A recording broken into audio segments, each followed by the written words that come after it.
Hi guys, and welcome back to the workshop. As you can see, we started decorating for the season. Thank you guys so much for joining. It's great to have you. In today's episode, we'll be making a ladder pattern biting knife. It's going to be a really fun project, but with the ladder pattern, it's not going to be a standard just straight line ladder. I'm going to add a little bit of flair, a little bit of spice to it. So with all that being said, let's get into it.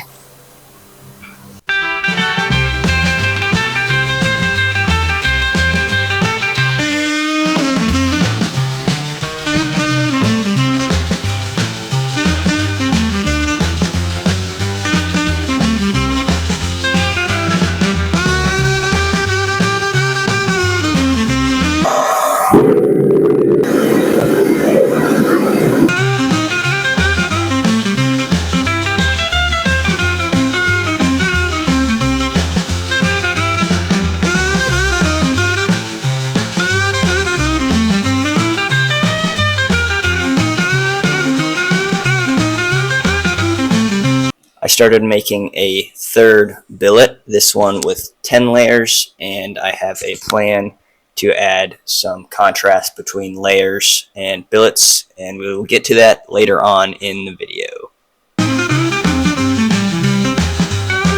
All three of these billets forge welded together. These two have 6 layers in each of them. What I'll be doing is forge welding them together, then drawing that out into hopefully 9 inches. And then I'll go ahead and cut it into 3 3-inch sections. This one is 10 layers at 6 inches long. So what I'll do is I'll cut this one in half. And then with all those little pieces, I'll go ahead and stack them together. And I'll do it in an alternating fashion, which will be 12 layers, 10 layers, 12 layers, 10 layers, and finally 12 layers. We'll forge weld all those together. We'll draw that out. We'll add our ladder pattern, and that will be our Damascus billet. So that's a lot that I just said. Now, that being said, let's get after it.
Alrighty, with the third billet forged out, I went ahead and took the liberty of cutting it, and now we have our 4 different layers right here. Now that third billet only ended up getting to 6 inches. I didn't quite get 9 inches out of it. That was wishful thinking of me, so I went ahead and just changed the plan. Instead of 3 3-inch sections, I only got 2 3-inch sections. Those are 4 and 2.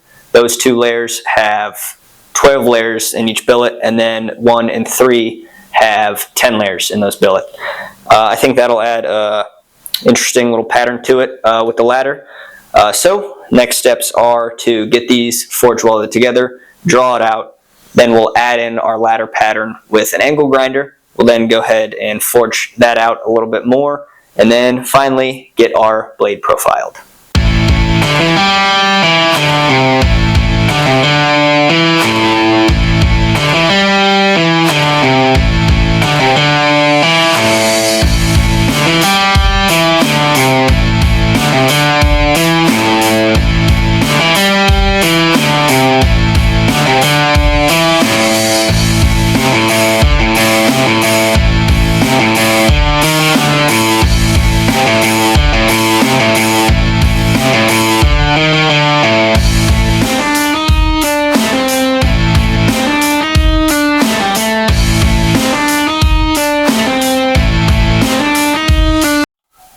Now that we have our billet forged to the length I'd like and the thickness, I went ahead, cleaned it up, and added our ladder pattern. As you can see, it's diamonds rather than the traditional just straight horizontal lines.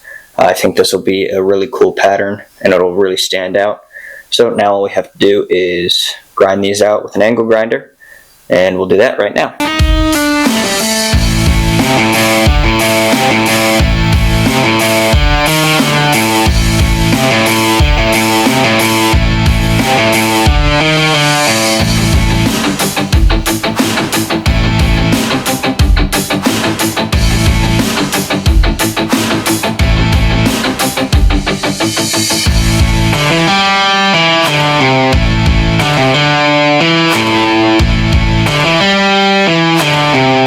So we got our billet flattened out completely now. So it's time to get the profile of the blade.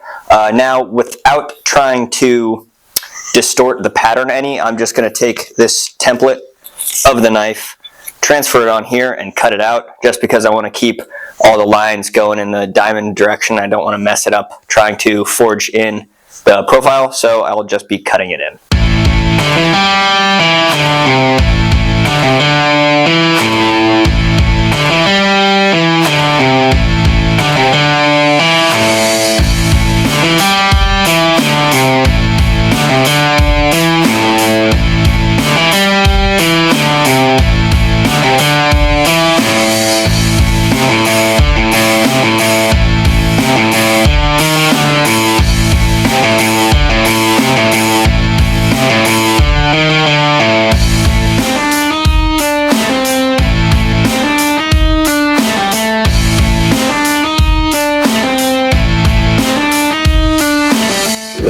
So with the rough grounding complete, it's time to normalize.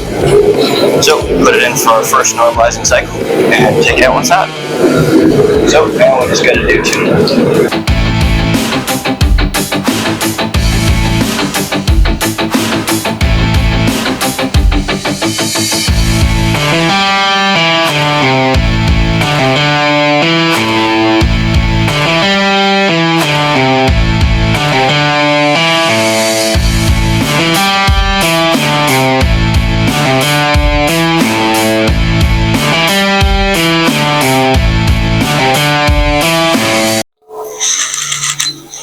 Now with all 3 normalizing cycles done, I'm going to hop over to the grinder, get it cleaned up some more, and we'll rough in our bevels before the heat treat.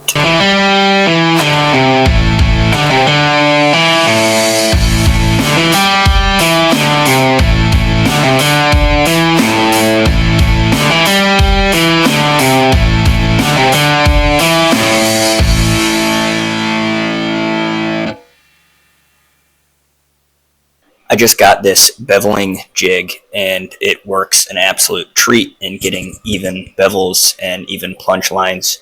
So I just wanted to shout out, jigs are awesome.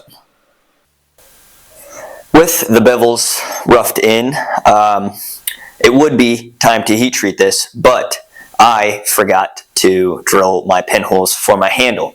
Now it's been a few days and I'm very glad I took a few days, because I was planning on heat treating this the other night, and if I would have done that, that would have been quite the catastrophic mistake, because after you harden the blade, drilling in it is a nightmare. So luckily, crisis averted, and we can drill these holes right now.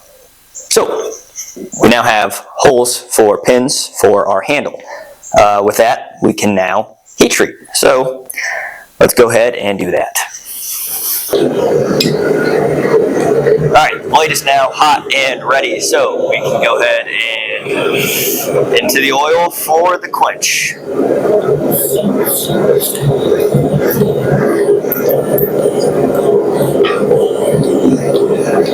Everything sounded good, no cracking, no popping. Check for straightness.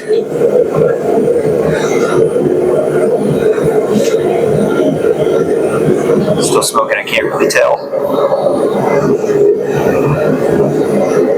Check for straightness, and hey, that's pretty good. Fresh out of the quench, we'll go ahead and file test it for hardness. Yep, that file skates. That is a hard blade. Now, with a successfully heat-treated blade, next step is to temper it. One of the most important steps of a blade forging process.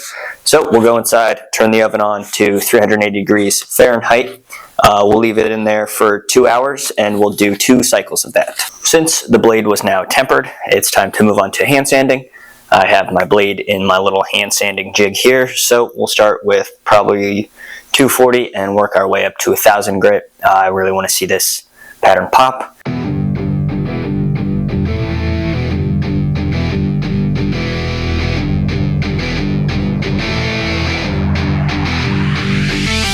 We got our blade hand sanded to 1000 grit, so now it is time to clean it, and then everybody's favorite part about Damascus, etching. So the way you clean it is you can just take any degreaser, brake cleaner, anything like that, just give yourself a nice coat on there and then wipe it down. Now I did learn that paper towels aren't good to use to wipe down because they have a layer of bleach on them. So when you're wiping down the blade, it actually contaminates the blade with that bleach, so you won't get as good as an etch on your blade. So I'm using a microfiber towel, as you can see, to try and really get all the grease and contaminants off of the blade. So once that's done, it's time to go ahead into the ferric chloride, and we leave it in there for 20 minutes. So I'll see you in 20 minutes. Alrighty, it's now been 20 minutes, so we can take the knife out of our forbidden pickle juice, as it's been called. We'll go ahead and neutralize it in our baking soda water. Swish that around, get it nice and neutralized. Go ahead and take a look at the pattern. That's awesome. I am stoked with that. Unfortunately, you guys can't see it yet. You won't be able to see it until the big reveal. Sorry about that, but anywho, we'll go ahead and wipe down our blade. Now, what I'll do is I'll go over it with some 2000 grit sandpaper just to polish it up, get it nice and ready for our coffee etch. I'll be making some instant coffee, some very thick instant coffee, very strong, and we'll go ahead and etch it in that mixture. So I'll check in with you guys after that. Alrighty, it has now been 8 hours. I let that sit in the coffee for that period of time. The instant coffee works wonders. This looks fantastic. So we'll go ahead and wrap our blade just to keep it from getting any scratches or scuffs, anything like that, and we'll go ahead and move on to our handle. This material is a burl. It has been stained, so we'll go ahead and cut some scales out of it and get that started. I unfortunately was a silly goose and forgot to record cutting the scales and shaping them up, but I got them cut and shaped, and here I am drilling the holes.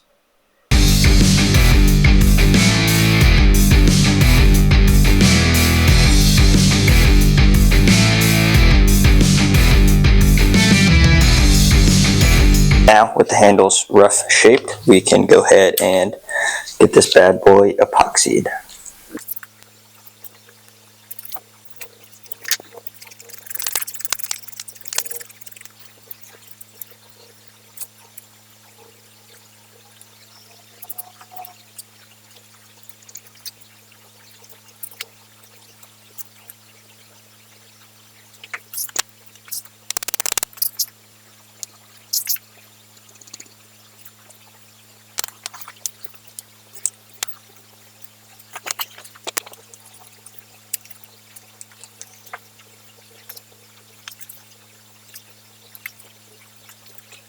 Alright, we'll give that 24 hours to set, and we will come back tomorrow. It has now been 24 hours, and the epoxy is completely set, so we can go ahead and hop over to the grinder and get our handle cleaned up, shaped, profiled, and hand sanded. So, to the grinder we go.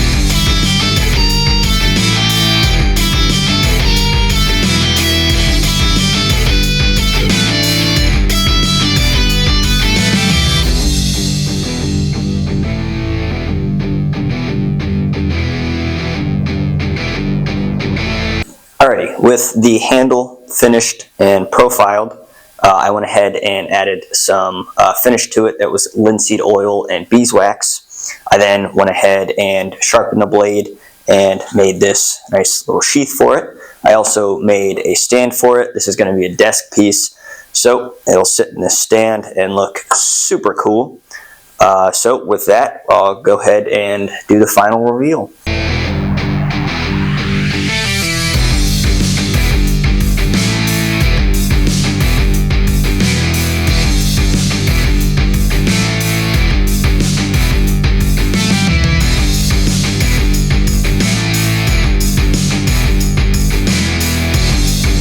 It takes us to the conclusion of today's video. Thank you guys so much for watching and following along in this process. It was a really cool learning experience for me. One of my coolest Damascus blades thus far, definitely my favorite. If you liked the video, don't forget to like, subscribe, and click that bell for notifications when I post another one. I have a lot of projects coming up in the works here, and I think they'd be really cool, and I'd love to share the experience with you guys. So with all that, thank you again, and I'll see you in the next one.